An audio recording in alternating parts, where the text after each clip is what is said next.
AI ഗ്രൂപ്പുകളെ ഒതുക്കി K C. Venugopal വിഭാഗം കരുത്തു തെളിയിക്കുന്നു. കെ മുരളീധരനെയും കെ സുധാകരനെയും അനുനയിപ്പിക്കാൻ കെ.സി. വിഭാഗത്തിന്റെ നീക്കം. മുഖ്യമന്ത്രി കസേര ലക്ഷ്യമിട്ട് വേണുഗോപാൽ നടത്തുന്ന നീക്കങ്ങളെ പ്രതിരോധിക്കാൻ ഉറച്ച് സതീശൻ വിഭാഗം. അടിയൊഴുക്കുകളിൽ ഉലഞ്ഞ് കേരളത്തിലെ കോൺഗ്രസ് രാഷ്ട്രീയം.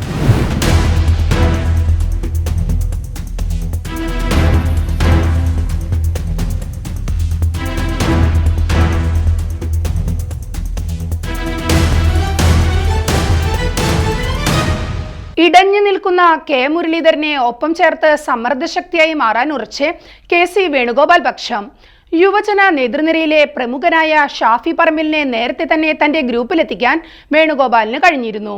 ഇപ്പോൾ വി.ഡി. സതീശൻ വിഭാഗത്തോട് കടുത്ത എതിർപ്പുള്ള മുരളീധരനെ കൂടി ഒപ്പം ചേർക്കാൻ കഴിഞ്ഞാൽ അത് കെ.സി. ഗ്രൂപ്പിന് മുതൽക്കൂട്ടാകുമെന്ന വിലയിരുത്തലാണ് വേണുഗോപാലിനും കൂട്ടർക്കുമുള്ളത്. കെ.പി.സി.സിയുടെ ഭാരവാഹി പ്രഖ്യാപനത്തിൽ കടുത്ത എതിർപ്പുള്ള മുരളീധരനെ ഒപ്പം നിർത്താനായി അദ്ദേഹം നിർദ്ദേശിച്ച നേതാക്കൾക്ക് ഭാരവാഹി സ്ഥാനം നൽകാമെന്ന് ഉറപ്പാണ് ഇപ്പോൾ കെ.സി. വേണുഗോപാൽ കെ മുരളീധരന് നൽകിയിരിക്കുന്നത്. ഇതോടെ ഇപ്പോൾ ഭാരവാഹി പട്ടികയിൽ നിന്ന് പുറത്തായ കെ.എം. ഹാരിസ്, മരിയാപുരം ശ്രീകുമാർ എന്നിവർ കൂടി ഭാരവാഹി പട്ടികയിൽ ഇടം പിടിക്കും. നിലവിൽ കോൺഗ്രസിന്റെ ന്യൂനപക്ഷ സെൽ വൈസ് ചെയർമാനാണ് കെ.എം. ഹാരിസ്.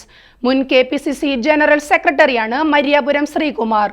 ഭാരവാഹി പട്ടികയിൽ ഇവരെ കൂടി ഉൾപ്പെടുത്തുക വഴി മുരളീധരന്റെ പിന്തുണ ഉറപ്പുവരുത്താമെന്നുള്ള കണക്കുകൂട്ടലിലാണ് കെ.സി. വിഭാഗം ഇപ്പോഴുള്ളത്. ഇതോടൊപ്പം അസംതൃപ്തി പരസ്യമായി പ്രകടിപ്പിച്ച കെ സുധാകരൻ നിർദ്ദേശിച്ച റിജിൽ മാക്കുറ്റിക്ക് സ്ഥാനം നൽകാനും കെ.സി. വേണുഗോപാൽ പക്ഷം ശ്രമിക്കുന്നുണ്ട്. ഇതുവഴി വി.ഡി. സതീശനെതിരായ നീക്കത്തിൽ കെ സുധാകരന്റെ പരോക്ഷ പിന്തുണ കൂടി ഉറപ്പിക്കാനാകുമെന്ന കണക്കുകൂട്ടലിലാണ് കെ.സി. വിഭാഗം ഇപ്പോൾ. കെ.പി.സി.സി പുനഃസംഘടന വഴി കൂടുതൽ നേട്ടം ലഭിച്ചിരിക്കുന്നത് കെ.സി. വേണുഗോപാൽ വിഭാഗത്തിനാണ്. ജനറൽ സെക്രട്ടറിയും വൈസ് പ്രസിഡന്റുമായി 21 പേർ കെ.സി. വിഭാഗത്തിനുണ്ട്. ചെന്നിത്തലയോട് ആഭിമുഖ്യം പുലർത്തുന്ന 15 പേരാണുള്ളത്. വി.ഡി. സതീശനെ പിന്താങ്ങുന്നവരാകട്ടെ 8 പേരും. ഈ വിധത്തിൽ പുനഃസംഘടനയിലൂടെ കരുത്തു തെളിയിച്ച കെ.സി. വേണുഗോപാൽ കേരളത്തിലെ കോൺഗ്രസ് രാഷ്ട്രീയത്തിന്റെ നേതൃനിരയിലും സജീവമാകാനുള്ള ഒരുക്കത്തിലാണ്. എന്നാൽ വരാനിരിക്കുന്ന നിയമസഭാ തെരഞ്ഞെടുപ്പ് ലക്ഷ്യമിട്ട് കേരള രാഷ്ട്രീയത്തിൽ സജീവമാകാനുള്ള വേണുഗോപാലിന്റെ നീക്കത്തെ അത്യധികം ആശങ്കയോടെയാണ് വി.ഡി. സതീശൻ പക്ഷം വീക്ഷിക്കുന്നത്. നിലവിൽ ആലപ്പുഴയിലെ ലോക്സഭാംഗമായ വേണുഗോപാലിനെ അടുത്ത നിയമസഭാ തെരഞ്ഞെടുപ്പിൽ മത്സരിക്കാനുള്ള അനുമതിയും കോൺഗ്രസ് ഹൈക്കമാൻഡ് നൽകുമെന്നത് ഉറപ്പാണ്. അടുത്ത തെരഞ്ഞെടുപ്പിൽ യു.ഡി.എഫിന് മേൽക്കൈ ലഭിച്ചാൽ മുഖ്യമന്ത്രി സ്ഥാനം ഉറപ്പിക്കാനുള്ള നീക്കമാണ് വേണുഗോപാൽ നടത്തുന്നതെന്നത് വ്യക്തം. അതിനുള്ള അണിയറ നീക്കങ്ങളാണ് വേണുഗോപാൽ നടത്തിക്കൊണ്ടിരിക്കുന്നത്. പ്രതിപക്ഷ നേതാവ് വി.ഡി. സതീശനുമായി അകന്ന ഷാഫി പറമ്പിലിനെ തന്നോടൊപ്പം നിർത്തുകയും കെ മുരളീധരൻ, കെ സുധാകരൻ തുടങ്ങിയ മുതിർന്ന നേതാക്കളെയൊക്കെ ഈ വിധത്തിൽ അനുനയിപ്പിക്കുന്നത് വ്യക്തമായ രാഷ്ട്രീയ ലക്ഷ്യങ്ങളോടെയാണ്. ഇതിനാവശ്യമായ പ്രവർത്തനങ്ങൾ ആസൂത്രിതമായി നടത്തിക്കൊണ്ടിരിക്കുന്നത് കെ.പി.സി.സി വർക്കിംഗ് പ്രസിഡന്റ് A.P. അനിൽകുമാറിന്റെ നേതൃത്വത്തിലാണ്.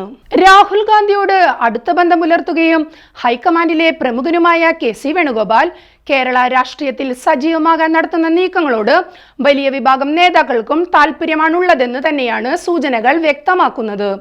പ്രതിപക്ഷ നേതാവ് വി.ഡി. സതീശനാകട്ടെ സ്വന്തം അനുയായികളോട് കാണിക്കുന്നത് പോലും ധാർഷ്ട്യ നിലപാടുകളാണെന്ന ആരോപണമാണ് പല മുതിർന്ന കോൺഗ്രസ് നേതാക്കൾക്കുമുള്ളത്.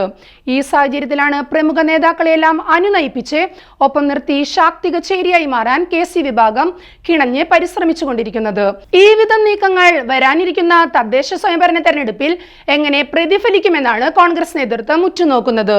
ഇതൊരു ടെസ്റ്റ് ഡോസാക്കി അടുത്ത നിയമസഭാ തെരഞ്ഞെടുപ്പിലേക്കുള്ള തന്ത്രങ്ങൾ മെനയാനാണ് കോൺഗ്രസിലെ വിവിധ ഗ്രൂപ്പ് നേതാക്കൾ കാത്തിരിക്കുന്നത്. അതുകൊണ്ട് തന്നെ ഈ വിധം രാഷ്ട്രീയ വടംവലികൾക്ക് അത്യധികം പ്രാധാന്യമാണ് കേരളീയ രാഷ്ട്രീയ അന്തരീക്ഷത്തിലുള്ളത്.